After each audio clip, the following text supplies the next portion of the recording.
Imaginemos por un momento el siguiente escenario. Digamos, tomamos el cable de un electrodoméstico común, una simple lámpara de escritorio, Ujú. y de repente intentamos conectarlo directamente al núcleo expuesto de un reactor nuclear. Bueno, un desastre absoluto. Exacto. El resultado evidentemente no sería luz, sería la desintegración fulminante del aparato. O sea, se hace polvo. Totalmente.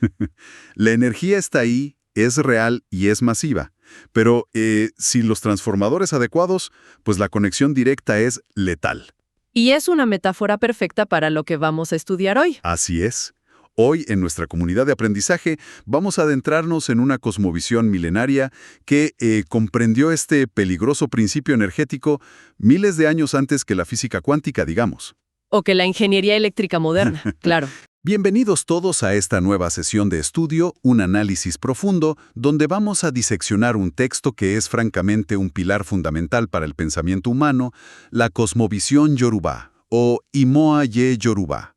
Es un verdadero honor estar aquí para desglosar este material tan rico. Y, a ver, la analogía del reactor es el punto de partida ideal. Ajá. Quienes nos escuchan hoy, especialmente aquellos formados en la Academia Occidental, suelen estar acostumbrados a una visión muy fragmentada del universo. Sí, la ciencia moderna tiende a aislar las cosas, ¿no? Exactamente. Separa la célula del tejido, o sea, aísla el átomo de la molécula, siempre buscando la verdad en la desconexión. Como diseccionando piezas muertas. Así es. Pero nuestra misión en esta clase magistral es comprender que, en la tradición sapiencial yorubá, nada, absolutamente nada, existe en el vacío. No hay aislamiento. No lo hay. El universo no es un reloj mecánico de engranajes chocando. Es un organismo palpitante, una inmensa red de fuerzas vivas que están conscientes e interconectadas. Bueno, vamos a desempacar esto.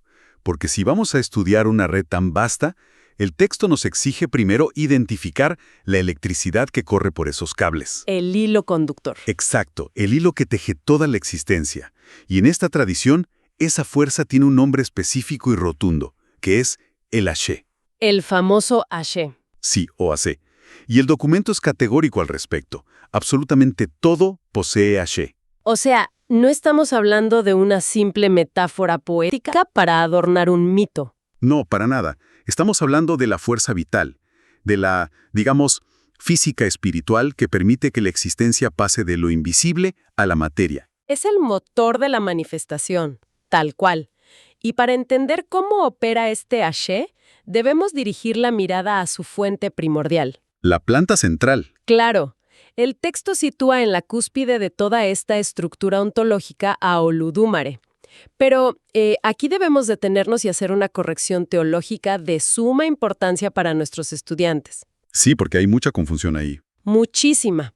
Quienes se acercan a este estudio a menudo traen el equipaje de las religiones abrahámicas y asumen a Oludumare como un dios antropomorfo. Claro, el típico anciano barbudo sentado en una nube. Exacto, juzgando quién se portó bien o mal hoy. Pero el texto subraya que Oludumare trasciende por completo esa humanización. Es otra cosa completamente distinta. Es la inmensidad insondable, el reservorio infinito e inagotable de todo el Ashe del universo. Un momento, eso cambia las reglas del juego por completo para quien estudia esto. Totalmente. Sí. Olodumare no es un ser humanizado que interviene en las disputas diarias, entonces la idea occidental de rezar para pedir favores directos a un Dios supremo queda descolocada en este paradigma. Queda completamente anulada. De hecho, el documento cita una máxima bellísima.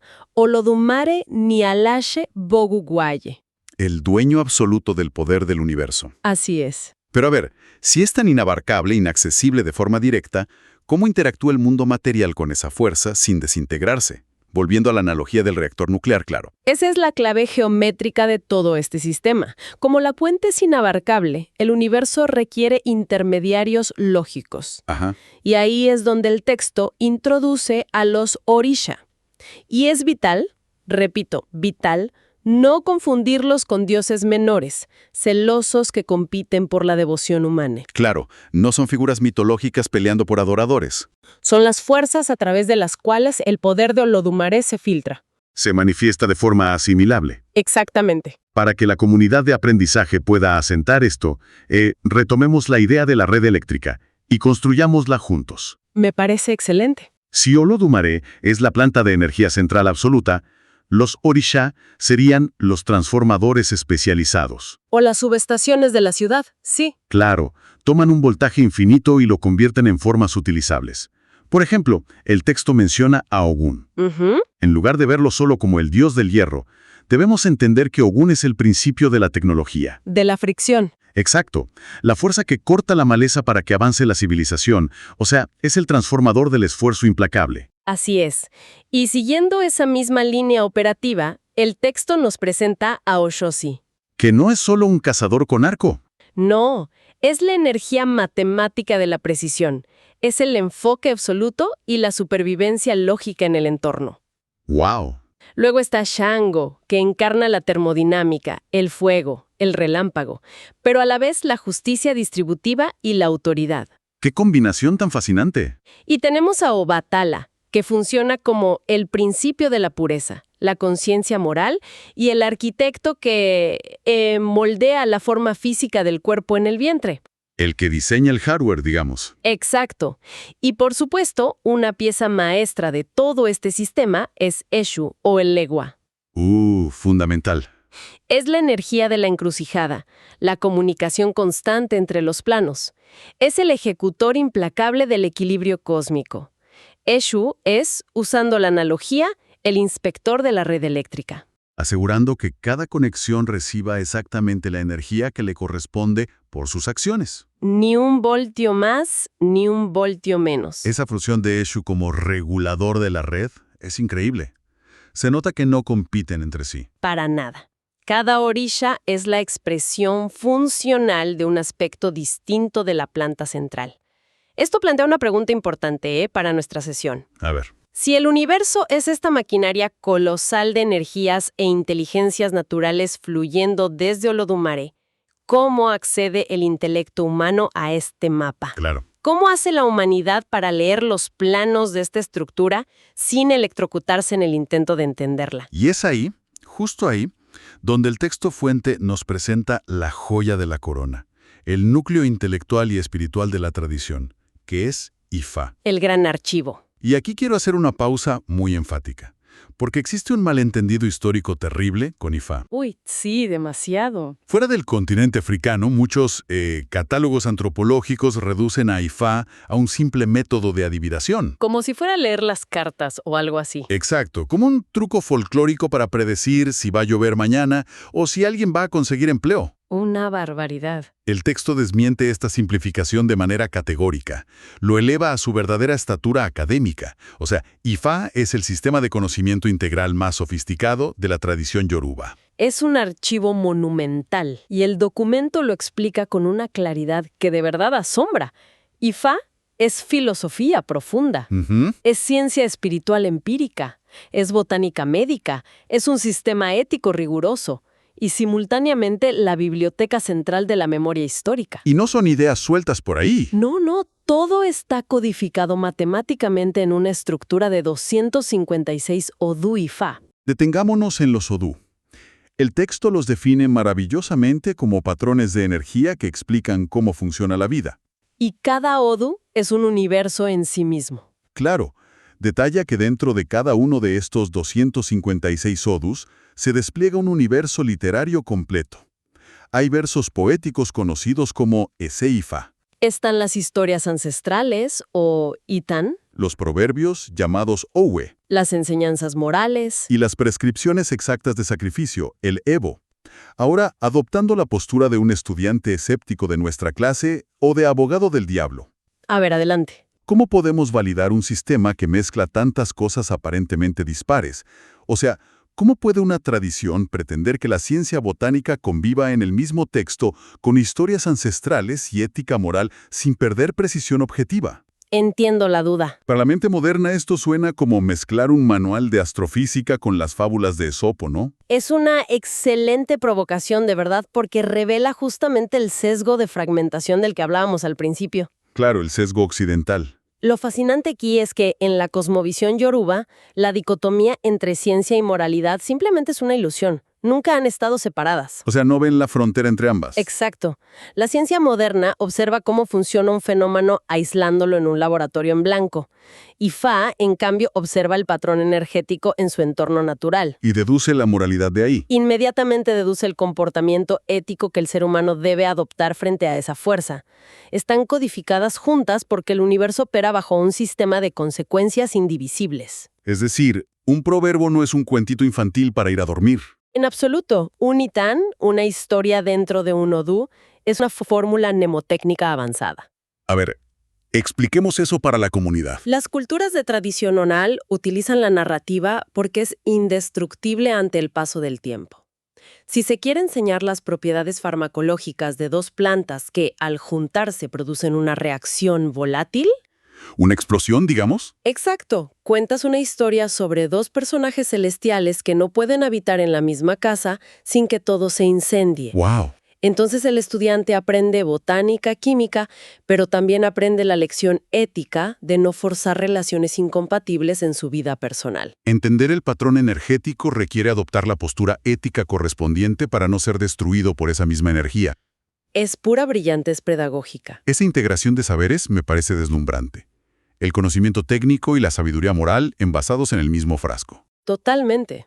Entonces, si Ifá es el gran manual de instrucciones del universo, el plano maestro, eso nos obliga a mirar hacia la máquina que debe leer ese manual, que es el ser humano. La anatomía humana. Claro, el texto entra de lleno en una disección de la anatomía espiritual humana y revela que somos mucho más complejos que un cuerpo biológico y un alma genérica. Así es, somos entidades multidimensionales. Y la pieza central, el ápice de esta anatomía espiritual, es un concepto que destroza muchas ideas preconcebidas. Hablamos del Ori. El Ori. Lingüísticamente se traduce como la cabeza física, ¿cierto? Sí, pero espiritualmente es la cabeza interna, es la conciencia suprema del destino. Es profundo eso. Y el texto es sumamente enfático aquí. El Ori es la divinidad personal e intransferible de cada individuo. Es una jerarquía tan sagrada que Ifá enseña un axioma inquebrantable. Ori ni Orisa tobi julo. El Ori es la divinidad más grande para el ser humano. Exactamente. Ese axioma tiene un peso filosófico abrumador para quien lo analiza. Significa que hay un nivel de soberanía interna absoluto en cada persona. Nadie puede pasar por encima de eso. El texto aclara que si el Ori de un individuo rechaza algo, si la propia intuición y conciencia de su destino no lo aprueban, ningún Orisha en el universo puede imponérselo. Es el libre albedrío llevado a su máxima consecuencia cosmológica. Nuestros estudiantes deben entender esto muy bien. Alguien puede pasar horas invocando a Shango o a Obatalá, pero si su Ori está saboteando el proceso, las fuerzas externas simplemente se anulan. Es la barrera final. ¿Y qué otras fuerzas internas operan ahí? Bueno, complementando al Ori, el documento nos presenta el Emi. El aliento. Exacto, el aliento de vida. Es la chispa vital, casi literal, que proviene directamente de la She de Olodumare y mantiene los pulmones y el corazón biológico operando. Y cuando se retira es lo que llamamos muerte física. Así es. También se describe al Eleda, que funge como un creador personal o guía interno protector. Una fuerza latente, digamos. Sí, una fuerza que toma tiempo y vivencias o la intervención analítica de Ifá para revelarse plenamente. Pero, y aquí está el punto de quiebre de todo el sistema. A ver. El engranaje que lubrica todas estas partes, el que determina si la máquina avanza o se estalla, es el Iwa. Y más específicamente, Iwapelé. El buen carácter. La gentileza del carácter. Exacto. El texto no negocia esto.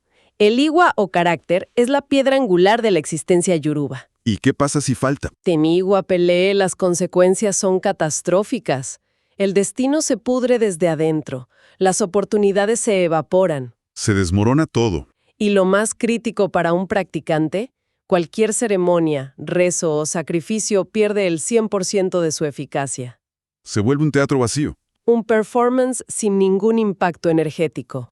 El proverbio de Ifá que lo corona es sublime. Igual le hueñan. El carácter es la verdadera belleza del ser humano. Para asentar estos conceptos abstractos, propongo que construyamos una imagen visual para nuestra comunidad de aprendizaje. Me encanta. Adelante. Imaginemos que la vida humana es una compleja travesía oceánica en un gran barco. El Ori, esa divinidad personal suprema, es indiscutiblemente el capitán del navío. El único que conoce las coordenadas exactas del destino final. Exacto. Luego tenemos el Emi, el aliento de vida. Ese sería el viento constante que empuja las velas. Muy buena imagen. Y siguiendo esa línea, Ifá y los Orisha funcionarían como las cartas de navegación astrales y los faros que nos advierten sobre los arrecifes en la oscuridad. Perfectamente alineado. ¿Y el Iwa? Aquí entra el Iwa. El carácter no es un tripulante más. El Iwa es la integridad estructural del casco del barco. Tremendo. Es la calidad de la madera y el sellado de las grietas. Exacto. Y esa es la lección fulminante de este texto. No importa cuán brillante e iluminado sea el capitán, que es el Ori, No importa cuán precisos sean los mapas de Ifá, ni cuán fuertes soplen los vientos divinos a nuestro favor. Si no hay Iwa Pelé, si la madera del casco está podrida por la arrogancia, la mentira o la falta de ética, el barco inevitablemente se va a hacer pedazos bajo la presión del océano. el destino colapsa, y no porque los Orisha nos hayan abandonado, sino por pura y simple falta de integridad estructural en nuestro propio carácter. Es una ilustración impecable. Y esto nos enlaza de forma natural con una tensión no resuelta en nuestro análisis. ¿Cuál sería? A ver, si el diseño cosmogónico es tan sofisticado, un humano equipado con un Ori alineado, con un Eleda guardián, con herramientas como Ifá, surge la gran tragedia. El sufrimiento. Exacto. ¿Por qué hay tanto sufrimiento autoinfligido? ¿Por qué la gente fracasa y se pierde tan profundamente en el caos? Es la gran pregunta de la humanidad, ¿no? Y la respuesta de la cosmovisión yorubá reside en la compleja mecánica del viaje del alma y un fenómeno que el texto denomina el velo del olvido. El famoso pacto prenatal, el Ayanmu. Así es. El material describe un evento cósmico fascinante que ocurre antes de la primera respiración. El alma, en un estado de absoluta lucidez, se arrodilla frente a Olodumare. Y elige minuciosamente su propio destino. Exacto.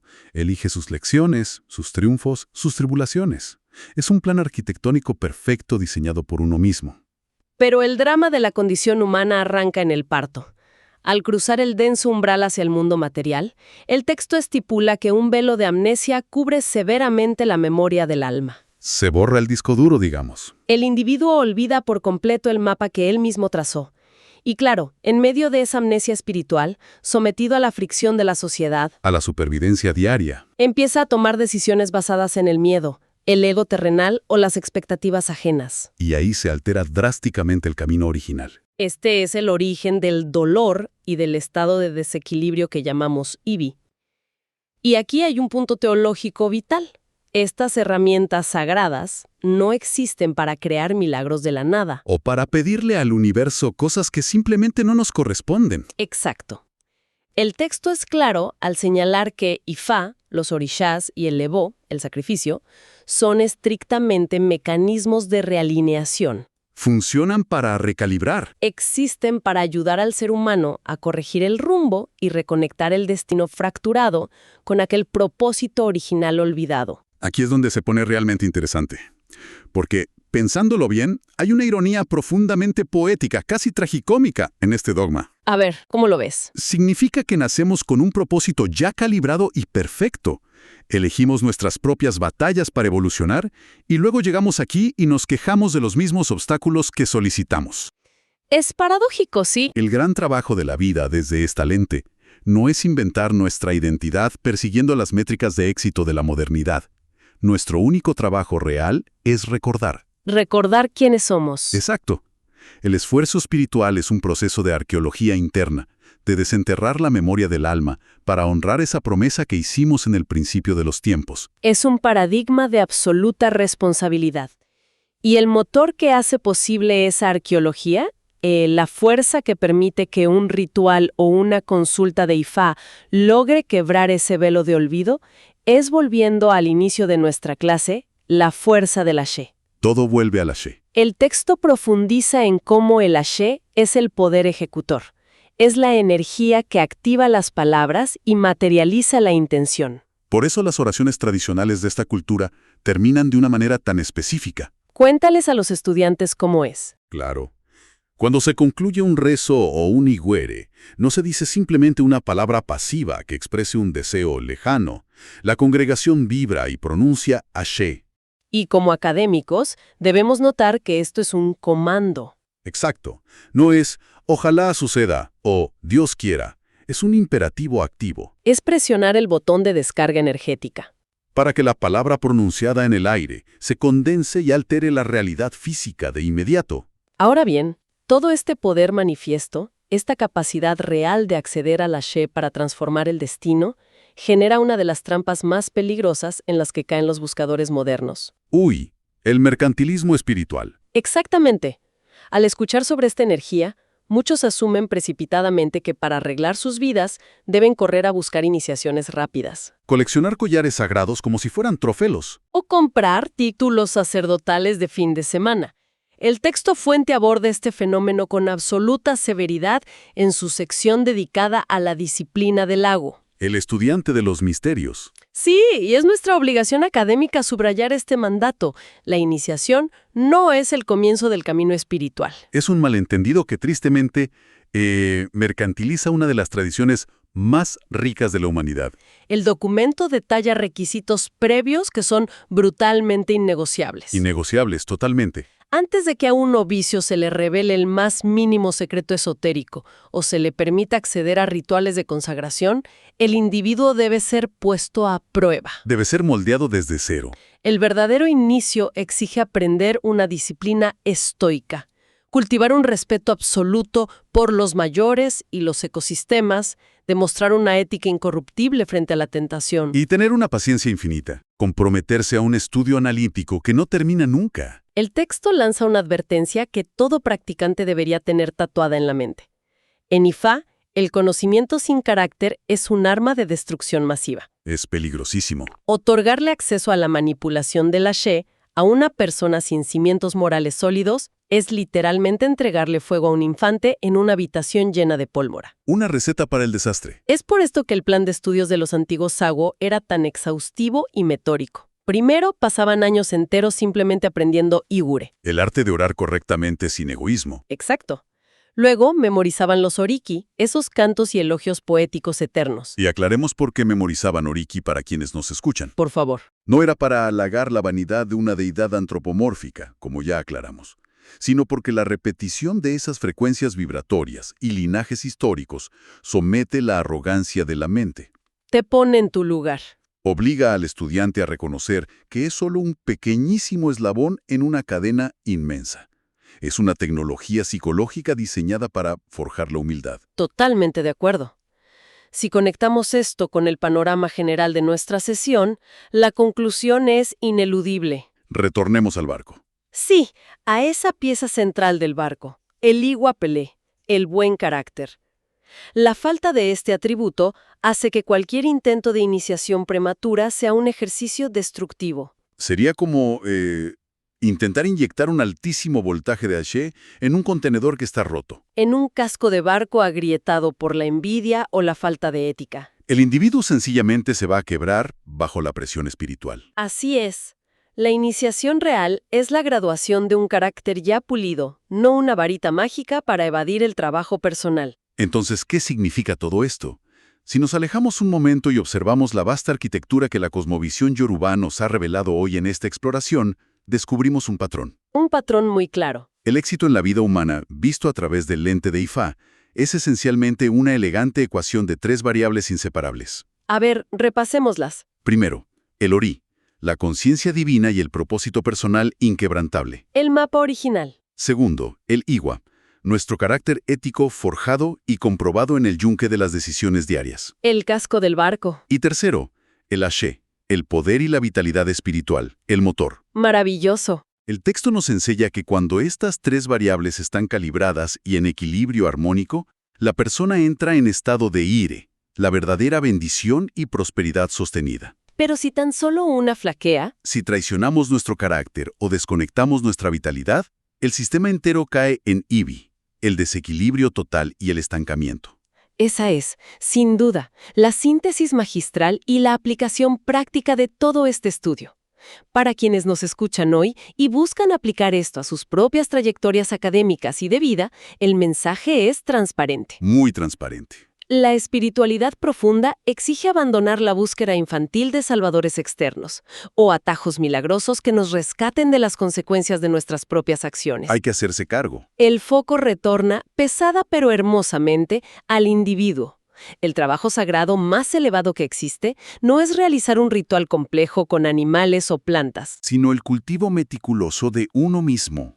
de ese carácter invisible y constante.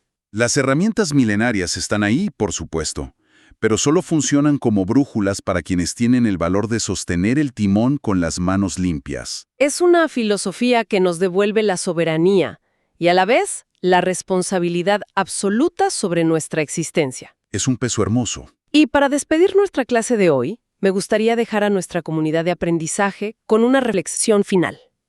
Una pequeña provocación filosófica para que la examinen en el silencio de sus propias rutinas, construyendo sobre este inmenso mapa que hemos explorado juntos. Adelante, escuchemos. Si es cierto, como afirma esta tradición ancestral, que nuestro destino ya fue trazado y aceptado soberanamente por nosotros mismos frente a la inmensidad de Olodumare, antes de nacer. Y si es cierto que al llegar a este mundo, ese plan quedó sepultado bajo un pesado velo de olvido. La amnesia del parto. Y considerando que nuestro Igua, la integridad de nuestro carácter, es la única herramienta capaz de rasgar ese velo y de codificar el mapa original, Claro. entonces podría ser que esas luchas éticas cotidianas a las que nos enfrentamos, esas pequeñísimas e invisibles decisiones morales de todos los días, como decir la verdad cuando mentir es más fácil, o actuar con justicia cuando nadie nos observa, Esos pequeños momentos. podría ser que no sean en absoluto pruebas crueles impuestas por un universo caprichoso. ¡Wow! Podría ser más bien que esas encrucijadas éticas sean los gritos silenciosos de nuestra propia alma, tratando desesperada y valientemente de hacernos recordar la promesa sagrada que nosotros mismos hicimos al principio de los tiempos. ¡Qué cuestionamiento tan profundo! Nos invita a mirar cada uno de nuestros actos ordinarios como un evento de inmensa resonancia cósmica. De verdad ha sido un privilegio absoluto desempacar este conocimiento sagrado y académico el día de hoy. Cerramos así esta sesión de estudio. Un saludo académico y sumamente cordial a todos quienes nos acompañan en esta incansable búsqueda del saber. Los invitamos a mantener viva esta reflexión y el autoanálisis hasta nuestro próximo análisis profundo. Que la curiosidad y el estudio continuo sigan iluminando el camino de todos. Hasta la próxima.